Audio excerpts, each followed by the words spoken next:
কলেজায় খুব বেশি সাহস হয়ে গিয়েছে তোর, তাই না? ঠিক আছে। ড্রয়ারে একটা স্লিভলেস রেড কালার নাইটি পরে আছে। Go and or that, I am coming. নাচতে তো পারিসই। সো আজ সারা রাত তোর নাচানাচি চলবে জাস্ট। তবে নাচটা নাচাবো আমি, তাও আবার আমার পছন্দের, আমার ওয়েতে।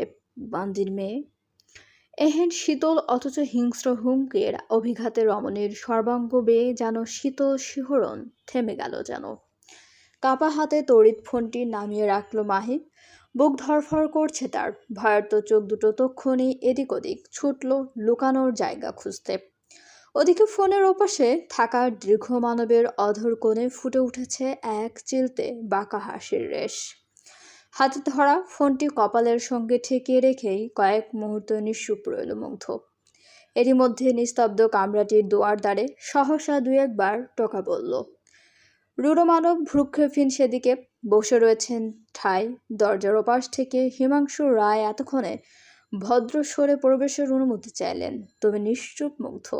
সুবিশাল শীতাতপ নিয়ন্ত্রিত কক্ষটির একেবারে আদ্য প্রান্তে বিছিয়ে রাখা প্রশস্ত একখানা ডেস্ক। সেই ডেস্কের পেছনে চেয়ারে বলিষ্ঠ ধেয়ে এগিয়ে বসে আছে মুগ্ধ। দুই পা তুলে রেখেছে ডেস্কের গায়ে। বাঁ হাতের আঙ্গুলের ফাঁকে জ্বলছে জ্বলন্ত সিগার। ফুঁকছে আপন মনে। হিমাংশু রায় দরজার কাছে দাঁড়িয়ে আর সময় নষ্ট করলেন না। তড়িৎ দুয়ার ঠেলে সামান্য ত্রস্ত পদক্ষেপে কক্ষে প্রবেশ করতে কন্ধক্ষরে ভেসে এলো রূঢ় মানবের গম্ভীর অথচ কণ্ঠ। দাঁড়ান। সহসাই থেমে গেলেন হিমাংশু রায়ের ব্যস্ত কদম।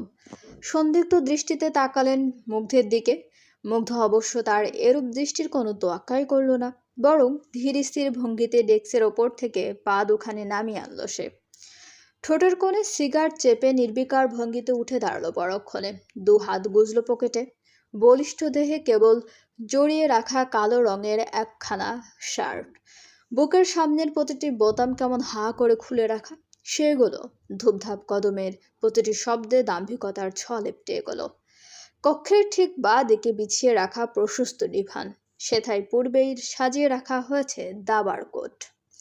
মুগ্ধ কেমন নির্বাক ভঙ্গিতে এগিয়ে গিয়ে তার এক প্রান্তে বসল। তা দেখে হিমাংশু রায়ের ঠোঁটের কোণে আচমকা ফুটে উঠল এক চিলতে বাঁকা হাসির রেশ। পুরনো দিনের কটা স্মৃতিচারণ তার করার উদ্দেশ্যে ধীর পায়ে এগিয়ে এলেন তিনি। চুপচাপ এসে বসলেন মুগ্ধের মুখোমুখি। দাবার ছোকে এক আধবার দৃষ্টি বুলিয়ে উচ্ছ্বসিত কণ্ঠে বললেন, আমি কিন্তু আগের চাইতেও অনেক ভালো খেলতে শিখে গিয়েছি অধীর। ঠোঁট পিষে হাসল মুগ্ধ। চালল নিজের প্রথম চাল। তবে সে চাল ছিল নিতান্তই বাচ্চামো চাল, তা আবার হিমাংশু রায়ের ভাষ্য মতে। হিমাংশু রায় গাল ভরে হেসে চাল চেলে বলে ওঠেন, এটা কি করলে? জেনে বুঝে আমায় সুযোগ দিলে, অথচ তুমি চাইলেই আমাকে আটকে ফেলতে পারতে। নির্বিকার মুগ্ধ। তীক্ষ্ণ কুটিল দৃষ্টি উঁচিয়ে তাকালো খেলায় মধ্যে হিমাংশু রায়ের পানে। জমিদার কর্তা এক প্রকার নাচতে নাচতে গুটি চাললেন। মুগ্ধের প্রথম চালকে প্রতিহত করলেন অনায়াসে। পরক্ষণে বলে উঠলেন, নাও এবার চালো। এবার দক্ষ কৌশলীর ন্যায় আঙ্গুল চালায় মুগ্ধ। হিমাংশু রায়ের সদ্য চালানো গুটিটার আশেপাশে থাকা আরো দুটি গুটি একসঙ্গে প্রতিহত করল মাস্টার চালে। এহেন কাণ্ডে হতবাক হিমাংশু রায়। তড়িৎ দু চোখ ডোলে তাকালেন কোর্টের দিকে। এ কি, তিনি যে ফেঁসে গেলেন! বেচারা ভুল চালের চিন্তায় অতিষ্ঠ। ঠিক তখনই সম্মুখ থেকে শোনা গেল মুগ্ধের গমগমে কণ্ঠ, শুনলাম কাকে নাকি আজকে ছুঁয়েছেন। সহসা কপাল গোছায় হিমাংশু রায়। সন্দিগ্ধ দৃষ্টিতে তাকায় মুগ্ধের পানে। জিজ্ঞেস করে, মানে কার কথা বলছো? তীক্ষ্ণ দৃষ্টি জোড়া মুহূর্তেই সম্মুখে তাক করল মুগ্ধ। মুখাবয়বে সেই চিরচেনা ভয়ানক ভঙ্গিমা টেনে শুধালো, জানেন না? শুষ্ক ঢোক গিলল হিমাংশু রায়। কম্পিত কণ্ঠে কোনো মতে আওড়ালো, মানে আসতে পারি। দুয়ার প্রান্ত থেকে ভেসে আসা রেঞ্জিনে নারী কণ্ঠের মায়াবী ধ্বনিতে মুহূর্তেই রূঢ় মানবের হুমকির চিন্তার গভীর ঘোর ভেঙে ছিটকে বেরিয়ে এলো মাহি। ধীরে সুস্থে ঘাড় ঘুরিয়ে দৃষ্টি মেলল দরজার পানে। দুয়ারে দাঁড়িয়ে আছে নিরু, মুখাবয়বে গাম্ভীর্যের প্রগাঢ় ছাপ। দু হাত বুকের কাছে আলগোছে জড়ানো তার। পরনে বাদামি রঙের চুড়িদার, গলার চারপাশে পেঁচানো ওড়নার এক প্রান্ত বাতাসের মৃদু ঝাপটায় দুলছে যেন। কোমর পেরিয়ে হাঁটু ছুঁই ছুঁই করা ঘন কেশ গুচ্ছ বাতাসের তালে দুলে উঠছে বারংবার। রমণীর কাজল কালো চোখ দুটি যেন এক গভীর গভীর খাদ। অষ্টাদশীর এহেন ভুবন মোহিনী রূপে এক প্রকার বিমুগ্ধ মাহি বিস্ময়ের ঘোরে বেভুলের ন্যায় তাকিয়ে রইল কয়েক মুহূর্ত। অথচ যার অনুমতির অপেক্ষায় নীরু এখনো দুয়ার প্রান্তে নিশ্চুপ দাঁড়িয়ে আছে, তার দিকে তাকিয়ে থাকার এই অনুচিত বেখেয়ালিপনা ঠিক কতক্ষণ স্থায়ী হলো তার হিসেবটুকু বোধহয় হলো না মাহির। তা দেখে কিছুটা ইতস্ততায় জড়ালো নীরু। সপ্তদশীর ধ্যান ভাঙাতে দিয়ে উঠল মৃদু গলা খাকারি। নীরবতার দেয়াল চিরে ভেসে আসা এহেন হুটহাট প্রতিশব্দে চমকে উঠল মাহি। সম্বিত ফিরতেই নিজের অন্যমনস্কতার অন্তকোণে খানিকটা লজ্জাবোধ হলো তার। দ্রুত নিজেকে সামলে নিয়ে মুখাবয়বে কপট গাম্ভীর্য এনে বলল, আসুন। অনুমতি মিলতেই নীরুর তুলতুলে কদম জোড়া ধীর পায়ে অগ্রসর হলো। নীরবে কয়েক পা এগিয়ে এসে থামলো মাহির একদম সম্মুখে। দৃষ্টিতে একরাশ দীর্ঘতা মিশিয়ে নিরেট অথচ স্থির কণ্ঠে প্রশ্ন ছুড়ে দিল, অধীরদার সঙ্গে আপনার কি সম্পর্ক? অসময়ে উত্থাপিত অমন উদ্ভট প্রশ্নটি কানে যেতেই মাহির কপালের চামড়ায় ফুটে উঠল কটা সূক্ষ্ম ভাঁজ। তীক্ষ্ণ হয়ে উঠল দৃষ্টিযুগল। বুকের কাছে দু হাত জড়িয়ে গমগমে কণ্ঠে প্রত্যুত্তর করল, তা জেনে আপনি কি করবেন? তৎক্ষণাৎ নীরুর মুখাবয়বে গাম্ভীর্য যেন আরো গাঢ় হলো। কণ্ঠে ফুটে উঠল ভারী দীর্ঘতা, আপনার সঙ্গে কোনো রকম বাকবিতণ্ডতায় জড়াতে আসিনি আমি। এসেছি কেবল দুটো প্রশ্নের উত্তর জানতে। সপ্তদশীর কপালের ভাঁজ আরো গভীর হলো এই পর্যায়ে। সন্দিগ্ধতায় মুখ কুঁচকে গেল দু চোখ। কিছুক্ষণ নীরুর মুখের দিকে স্থির দৃষ্টিতে তাকিয়ে থেকে গম্ভীর স্বরে বলল, প্রথম প্রশ্নটা যেহেতু করেই ফেলেছেন, তাহলে অপরটাও করে ফেলুন। জবাব দেওয়ার মতো হলে দুটো প্রশ্নের উত্তরই একসঙ্গেই না হয় দিয়ে দেব। কথাটা শুনে এক মুহূর্তে স্থির হয়ে রইল নীরু। কয়েক মুহূর্ত নিষ্পলক দৃষ্টিতে পরখ করল মাহিকে, তারপর কোনো কথা না বলে ধীর পায়ে এগিয়ে গেল সম্মুখে। মাহিকে পাশ কাটিয়ে এক হাত দৌড়তে গিয়ে থামল অষ্টাদশী।